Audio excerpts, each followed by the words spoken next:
तो दोस्तों आज हो गई है 23 अप्रैल और जो फटाफट बड़ी खबरें मुख्य समाचार सामने निकल के आ रहे हैं दोस्तों, एक एक करके चलेंगे। तमाम बेहद बड़ी अपडेट्स आप तक आगे इसी वीडियो के माध्यम से पहुंचाएंगे।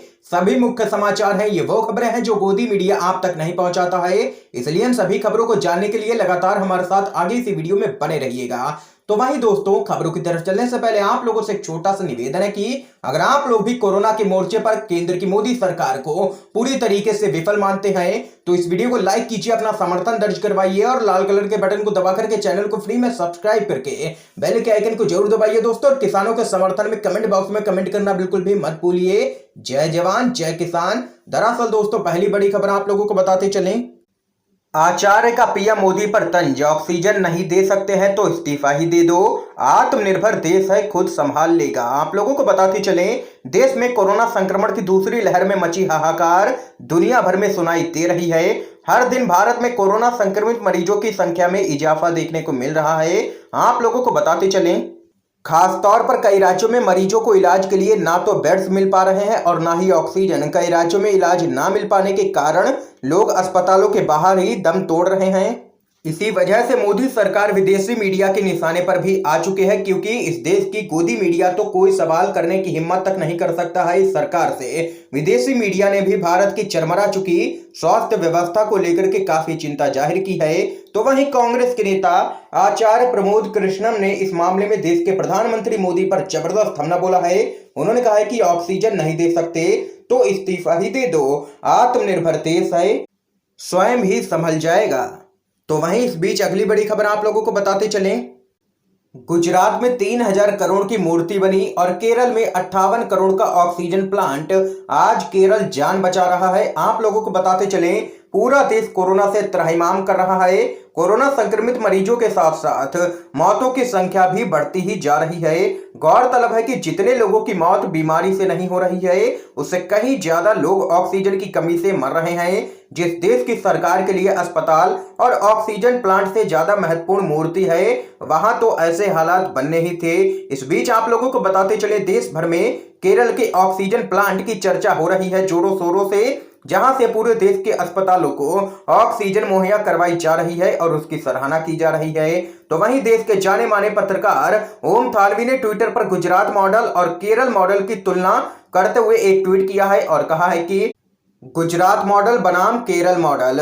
गुजरात ने खड़ी की है 3000 करोड़ की मूर्ति और केरल ने महज 58 करोड़ रुपए में बनाया ऑक्सीजन प्लांट, जो दूसरे प्रदेशों को भी काम आ रहा है। देख सकते हैं, यही फर्क है गुजरात मॉडल और केरल मॉडल में। आप लोगों की क्या कुछ राय है जरूर बता सकते हैं इस खबर पे। अगली बड़ी खबर आप लोगों को बताते चलें, एक बार फिर से मोदी सरकार पर भड़के हैं बॉलीवुड के एक्टर, बोले तानाशाह को सिर्फ सत्ता से प्यार है। आप लोगों को बताते चले, कोरोना संकट के बीच बॉलीवुड के एक्टर कमाल आर खान यानी कि केआरके ने सोशल मीडिया पर एक पोस्ट किया है और मोदी सरकार पर जबरदस्त हमला बोला है।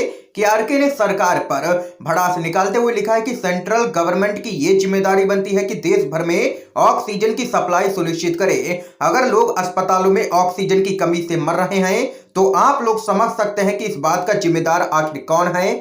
तो वहीं केआरके ने एक और पोस्ट किया है जिसमें उन्होंने पीएम मोदी के बैनर वाली एक फोटो शेयर की है। इसमें लिखा था, अच्छे दिन आने वाले हैं अब की बार मोदी सरकार। तो वहीं इस पोस्ट पर कैप्शन के साथ एक्टर ने तंज कसते हुए लिखा है कि सबका होगा अंतिम संस्कार, बस एक बार फिर से मोदी सरकार। तो वहीं केआरके यही नहीं रुके, उन्होंने आगे कहा है कि दुनिया में आज तक जितने भी तानाशाह हुए हैं उनमें से किसी ने भी किसी भी कौम का भला बिल्कुल भी नहीं किया है। हर एक तानाशाह ने सिर्फ एक कौम का इस्तेमाल करके जनता पर राज किया है। तानाशाह पहले एक समुदाय को निशाना बनाता है, उनसे निपटने के बाद दूसरे और तीसरे की तरफ जाता है। उसको सिर्फ सत्ता से प्यार होता है, पावर से प्यार होता है। ये यहाँ पर केआरके ने मोदी सरकार को ले लिया है निशाने पर, जबरदस्त तरीके से भड़के हैं केंद्र सरकार पर। अगली बड़ी खबर आप लोगों को बताते चलें, शहर के शहर शमशान करने वाले प्रधानमंत्री मोदी ने एक साल में विधायक खरीदने और दाढ़ी बढ़ाने के अलावा आखिर किया क्या है। सोशल मीडिया यूजर्स ने पूछे हैं कई सवाल। जी हाँ दोस्तों, पहला सवाल है, महामारी भारत में जनवरी 2020 में आ गई थी। पिछले लॉकडाउन के दौरान ही पता चल गया था कि इसके लिए वेंटिलेटर और ऑक्सीजन जरूरी होंगे। आज देश के सभी बड़े शहरों में सभी जरूरी चीजों की कमी है। एक साल में आपने भाषण देने, विधायक खरीदने और दाढ़ी बढ़ाने के अलावा क्या काम किया है। तो वहीं एक अन्य यूजर ने पूछा है, जो पीएम केयर फंड बनाया गया था वह जनता के केयर के लिए था या पीएम ने अपना चुनावी केयर करने के लिए बनाया था? वह फंड कहां गया? विपक्ष की मांग पर भी उसका ऑडिट क्यों नहीं होने दिया गया? तो वहीं एक अन्य यूजर ने पूछा है, महामारी के बीच जब ये आशंका थी कि दूसरी लहर आएगी तो आपने 2020-21 में 9,500 मैट्रिक टन ऑक्सीजन निर्यात आखिर क्यों की? इसके पहले के साल में जब महामारी नहीं थी तब आपने 4,500 मैट्रिक टन निर्यात की थी। महामारी में दोगुना ऑक्सीजन निर्यात का आइडिया आखिर किस गधे का था? तो वहीं एक अन्य यूजर ने कहा है कि झूठ बोलने का कारोबार बंद करे ये सरकार। इन हजारों मौतों के लिए सीधे तौर पर केंद्र सरकार जिम्मेदार है। ये मौतें नहीं हैं, हत्याएं हैं। ये यहां पर कहना है यूजर्स का सोशल मीडिया पर जबरदस्त तरीके से प्रधानमंत्री मोदी को किया है ट्रोल और कहा है कि एक साल में विधायक खरीदने और दाढ़ी बढ़ाने के अलावा आखिर इन्होंने किया क्या है? आप लोगों की क्या कुछ राय है? आप भी अपनी राय कमेंट बॉक्स में कमेंट करके जरूर बता सकते हैं। अगली बड़ी खबर की तरफ चलते हैं। कोरोना संकट में अव्यवस्था पर सवालों के घेरे में मोदी सरकार। कई हाई कोर्ट के बाद अब सुप्रीम कोर्ट ने भी लगाई है कड़ी फटकार। आप लोगों को बताते चलें, देश में भयावह हो चुके कोरोना महामारी से बिगड़ते हालात को लेकर के देश के कई राज्यों के हाई कोर्ट के बाद अब सुप्रीम कोर्ट भी सक्रिय नजर आया है। शीर्ष अदालत ने देश भर में अस्पताल, ऑक्सीजन बेड और जरूरी दवाओं की मारामारी को देखते हुए यहां पर स्वतः संज्ञान लिया है और मामले की सुनवाई में केंद्र को जबरदस्त तरीके से फटकार लगाई है। प्रधान न्यायाधीश एस ए बोबड़े ने सख्त टिप्पणी करते हुए कहा कि हालात पूरी तरीके से भयावह हैं, आउट ऑफ कंट्रोल हैं, देश में नेशनल इमरजेंसी जैसे हालात हैं। तो वहीं सुप्रीम कोर्ट ने केंद्र से ऑक्सीजन सप्लाई, जरूरी दवाओं की आपूर्ति, वैक्सीनेशन नीति, लॉकडाउन लगाने के राज्यों के अधिकार जैसे 4 मुद्दों पर नेशनल प्लान यहां पर पेश करने को कहा है। तो वहीं अगली बड़ी खबर की तरफ चलते हैं। कोरोना वॉरियर्स को फ्री में खाना खिला रहे हैं सलमान खान। मुंबई की सड़कों पर दौड़ रहा है फूड ट्रक। आप लोगों को बताते चलें, कोरोना वायरस महामारी से जारी लड़ाई में बॉलीवुड के एक्टर सलमान खान ने भी अपनी तरफ से बड़ा योगदान दे दिया है। आप लोगों को बताते चलें, सलमान खान से जुड़ी एक और बड़ी खबर सामने निकल के आ रही है जिसने सोशल मीडिया पर हर किसी का दिल जीत लिया है। बॉलीवुड के दबंग कहे जाने वाले सलमान ने कोरोना वॉरियर्स को फ्री में खाना खिलाने का अभियान चलाया है। आपको बता दें कि कोरोना वायरस महामारी के भारत में आने के दौरान भी सलमान खान ने लोगों को फ्री में खाना खिलाया था, जिसके बाद उनकी खूब प्रशंसा भी हुई थी। तो वहीं आप लोगों को बताते चले, कोविड की दूसरी भयानक लहर के बीच सलमान खान ने एक बार फिर से अपने उस अभियान को शुरू कर दिया है। इस फूड ट्रक से न सिर्फ कोरोना वॉरियर्स बल्कि गरीब और मजदूर लोगों को भी खाना खिलाया जा रहा है। तो वहीं लगातार सोशल मीडिया पर सलमान खान की कई लोग तारीफ भी कर रहे हैं। अगली बड़ी खबर आप लोगों को बताते चलें, पतंजलि में 83 लोग कोरोना पॉजिटिव। बाबा रामदेव का भी हो सकता है कोविड टेस्ट। जी हां दोस्तों, आप लोगों को बताते चलें, रामदेव भी कोरोना पॉजिटिव पाए जा सकते हैं। उत्तराखंड में कोरोना का कहर अब बढ़ता ही जा रहा है। वहीं अब इस महामारी ने पतंजलि योग पीठ में भी अब दस्तक दे दी है। आप लोगों को बताते चलें, हरिद्वार स्थित पतंजलि योग पीठ में 83 लोग कोरोना संक्रमित मिले हैं। सभी संक्रमितों को आइसोलेट कर दिया गया है। तो वहीं अब बताया जा रहा है कि रामदेव का भी कोरोना टेस्ट किया जा सकता है और वो भी यहां पर पॉजिटिव पाए जा सकते हैं, क्योंकि आप लोगों को बताते चलें, जितने भी लोग कोरोना पॉजिटिव पाए गए हैं बाबा रामदेव उनके संपर्क में आ चुके हैं। इस बीच अगली बड़ी खबर आप लोगों को बताते चलें, धार्मिक आजादी को लेकर के अमेरिकी रिपोर्ट से भारत को बड़ा झटका। आप लोगों को बताते चलें, अमेरिका में बाइडेन प्रशासन से मांग की गई है कि वो भारत सहित 4 देशों को धार्मिक आजादी के मामले में कंट्री ऑफ पार्टिकुलर कंसर्न यानी कि चिंताजनक हालात वाले देशों की लिस्ट में रखें। बाइडेन प्रशासन से यह सिफारिश पिछले साल यानी कि 2020 में भारत में धार्मिक आजादी की स्थिति को लेकर के की गई है। भारत के अलावा अमेरिकी कमीशन ने जिन 3 देशों को इस लिस्ट में शामिल करने की सिफारिश की है उनमें रूस, सीरिया और वियतनाम शामिल हैं। आयोग ने भारत में धार्मिक आजादी की स्थिति यहां पर चिंताजनक बताई है। देख सकते हैं कि धार्मिक आजादी को लेकर के अमेरिका की रिपोर्ट से भारत को बड़ा झटका लगा है और मोदी सरकार की हुई है किरकिरी। अगली बड़ी खबर आप लोगों को बताते चलें, राहुल गांधी बोले देश में संकट सिर्फ कोरोना नहीं है, केंद्र की जन विरोधी नीतियां हैं, खोखले भाषण नहीं, देश को समाधान दो। आप लोगों को बताते चलें, देश में कोरोना वायरस का कहर लगातार जारी है। कांग्रेस के नेता राहुल गांधी ने एक बार फिर से मोदी सरकार पर निशाना साधा है। उन्होंने ट्वीट कर कहा, देश में सिर्फ कोरोना वायरस का संकट नहीं है बल्कि केंद्र सरकार की जन विरोधी नीतियां भी हैं। उन्होंने लिखा है कि घर पर क्वारंटीन हूं और लगातार दुखद समाचार आ रहे हैं। भारत में संकट सिर्फ कोरोना नहीं, केंद्र सरकार की जन विरोधी नीतियां हैं। झूठे उत्सव और खोखले भाषण नहीं, देश को समाधान दो। ये यहाँ पर मोदी सरकार को निशाने पर लिया है राहुल गांधी ने। अगली बड़ी अपडेट की तरफ चलते हैं। सीपीआईएम महासचिव के बेटे की मौत का मखौल उड़ाया है बीजेपी नेता ने। आप लोगों को बताते चले देश में कितना जहर घोल दिया गया है और भारतीय जनता पार्टी के नेता अपने विरोधियों को निशाने पर लेने के लिए किस हद तक जा सकते हैं, इसका एक और उदाहरण देखने को मिला है। बिहार बीजेपी के उपाध्यक्ष और पूर्व विधायक मिथिलेश कुमार तिवारी ने सीपीआईएम महासचिव सीताराम येचुरी के बेटे की मौत पर उनका मखौल उड़ाते हुए बेहद ही संवेदनहीन टिप्पणी की है। तिवारी ने ट्वीट कर येचुरी को चीन का समर्थक करार दिया है और कहा है कि उनके बेटे की मौत चीनी कोरोना से हुई है। तो वहीं बीजेपी नेता के इसी बयान पर जम्मू कश्मीर के पूर्व मुख्यमंत्री उमर अब्दुल्ला ने बीजेपी पर तीखा हमला करते हुए कहा है कि आप बीजेपी पर भरोसा कर सकते हैं, जिसके लोग इतने नीचे गिर सकते हैं, उतर सकते हैं कि उसके नीचे से सांप भी नहीं रेंग सकता है। तो वहीं बीजेपी नेता के इसी बयान पर भड़की सौरभ भास्कर और बीजेपी से कहा है कि हत्यारे हैं आप लोग और आपकी सरकार। दोस्तों ये यहाँ पर दोस्तों देख सकते हैं कि विवादित बयान लगातार बीजेपी के नेता देते आते रहे हैं और एक बार फिर से बीजेपी के नेता ने विवादित बयान दिया है। अगली बड़ी खबर आप लोगों को बताते चले। राकेश टिकैत बोले, गांव नहीं जाएंगे किसान, कोरोना हुआ तो प्रदर्शन स्थल पर ही करवाएंगे इलाज। आप लोगों को बताते चले किसानों का प्रदर्शन लगातार जारी है। आंदोलन 5 महीने से ज्यादा समय से चल रहा है। इस बीच दावा किया जा रहा है कि आंदोलन की वजह से सड़कों पर जाम लग रही है, जिससे अस्पतालों में ऑक्सीजन पहुंचने में देरी हो रही है। अब इस बात को लेकर के किसान नेता राकेश टिकैत ने पलटवार किया है सरकार पर।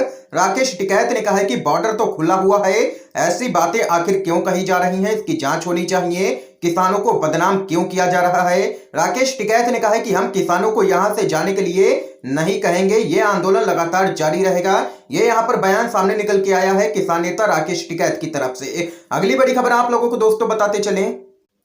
कोरोना वैक्सीन की कीमत में अंतर को लेकर के ममता बनर्जी ने मोदी सरकार को घेरा। आप लोगों को बताते चलें, पश्चिम बंगाल की मुख्यमंत्री ममता बनर्जी ने केंद्र सरकार, राज्य सरकारों और निजी अस्पतालों को आपूर्ति की जाने वाली कोविड-19 टीके की खुराक की कीमत में अंतर को लेकर के भाजपा सरकार पर जोरदार हमला किया है और कहा है कि सभी खरीदारों के लिए कीमतें एक ही होनी चाहिए।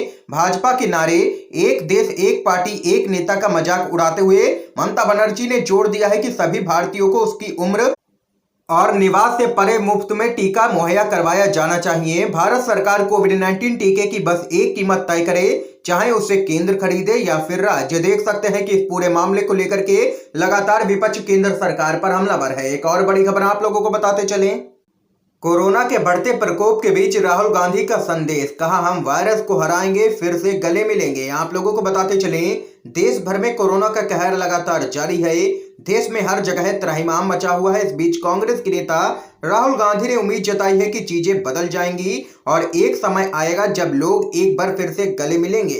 राहुल गांधी ने आगे कहा है कि हम इस वायरस को हरा देंगे।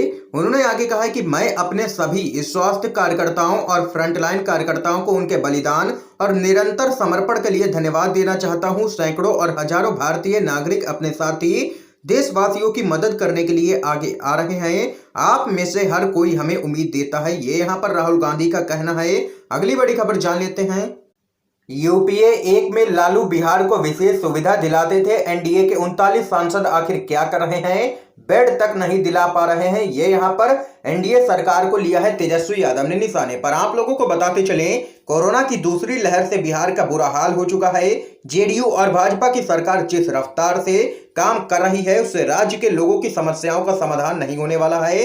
पूरे राज्य में हजारों लोग संक्रमण से प्रभावित होने के बाद अस्पतालों के चक्कर लगा रहे हैं, जहां ना तो उन्हें बेड मिल पा रहा है और ना ही सही से इलाज। अव्यवस्था से नाराज आम आदमी सरकार से सवाल कर रहा है और इसी पर नेता प्रतिपक्ष तेजस्वी यादव ने नीतीश सरकार को निशाने पर लिया है। उन्होंने कहा है कि केंद्र सरकार डीआरडीओ के जरिए कम आबादी और कम कोरोना मामलों के बावजूद हरियाणा में 500 बेड वाले 2 कोविड समर्पित अस्पताल चालू करवा रही है। क्या बिहारियों की जान इतनी सस्ती है जो एनडीए को 48 सांसद देने के बावजूद इस महामारी में केंद्र सरकार का यह आपराधिक सौतेलापन सहे। धिक्कार है ऐसे डरपोक नाकारा सांसदों पर। कोरोना संकट में भी बिहार की केंद्र द्वारा की जा रही अनदेखी पर मुख्यमंत्री नीतीश कुमार आखिर क्यों मुंह में दही जमाए हुए हैं? बस यही हैसियत है। कहां हैं दो उप मुख्यमंत्री? कहां हैं बड़बोले केंद्रीय मंत्री रविशंकर प्रसाद, गिरिराज सिंह, अश्विनी चौबे, आर.के. सिंह और नित्यानंद राय? याद करो लालू जी का यूपीए 1 का दौर। बिहार में बाढ़, सुखाड़ जैसी किसी भी प्रकार की आपदा और संकट की घड़ी में तत्कालीन प्रधानमंत्री जी के बिहार दौरे के साथ साथ विशेष सहायता और राहत कोष बिहार को मिलता था। लेकिन आज के दौर में ऐसा कुछ भी नहीं है। ये यहाँ पर जबरदस्त तरीके से केंद्र सरकार और राज्य की नीतीश सरकार पर भड़के हैं तेजस्वी यादव। एक और बड़ी खबर आप लोगों को बताते चलें। सुप्रीम कोर्ट के 4 जज को हुआ है कोरोना, अस्पताल में भर्ती होने की है मांग। आप लोगों को बताते चलें, भारत में कोरोना वायरस की दूसरी लहर में स्थिति हर दिन भयावह होती जा रही है। हर दिन लाखों की संख्या में लोग कोरोना पॉजिटिव पाए जा रहे हैं। तो वहीं अब सुप्रीम कोर्ट के 4 न्यायाधीश कोविड-19 की चपेट में आ चुके हैं। इन चारों ही जजों की कोरोना टेस्ट रिपोर्ट यहां पर पॉजिटिव सामने निकल के आई है। भारत के सर्वोच्च न्यायालय के 4 न्यायाधीशों ने कोविड-19 टेस्ट पॉजिटिव रिपोर्ट आने के बाद उन्होंने अस्पताल में भर्ती होने की मांग की है। अगली बड़ी खबर आप लोगों को बताते चलें। हाई कोर्ट ने महाराष्ट्र की ऑक्सीजन सप्लाई की है बहाल, केंद्र सरकार को लगाई है कड़ी फटकार। आप लोगों को बताते चलें, बॉम्बे हाई कोर्ट ने राज्य सरकार की ऑक्सीजन आपूर्ति में कटौती करने के लिए केंद्र सरकार को लताड़ लगाते हुए आदेश दिया है कि वह पहले की ही तरह आपूर्ति सुनिश्चित करे। अदालत ने स्वास्थ्य व परिवार कल्याण मंत्रालय की 18 अप्रैल की उस चिट्ठी का हवाला दिया है जिसमें केंद्र सरकार ने महाराष्ट्र सरकार से कहा था कि भिलाई संयंत्र से उसे ऑक्सीजन की आपूर्ति 110 टन रोजाना से कम करके 60 टन कर दी जाएगी। इसी पूरे मामले पर बॉम्बे हाई कोर्ट ने केंद्र सरकार को लताड़ा है। ये यहाँ पर दोस्तों आज की तमाम बेहद बड़ी खबरें सामने निकल के आई हैं जो हमने आप लोगों तक पहुंचाई हैं यूएनवीटीवी के माध्यम से। वीडियो अगर आप लोगों को ये पसंद आया हो तो लाइक करना बिल्कुल भी मत भूलिएगा। चैनल को सब्सक्राइब करके बेल के आइकन को जरूर दबाइएगा दोस्तों, और वीडियो को शेयर करना बिल्कुल भी मत भूलिएगा ताकि आप सभी के दोस्त भी इन खबरों को जान सके। वीडियो देखने के लिए दोस्तों आप सभी का बहुत बहुत धन्यवाद। जय हिंद, जय भारत।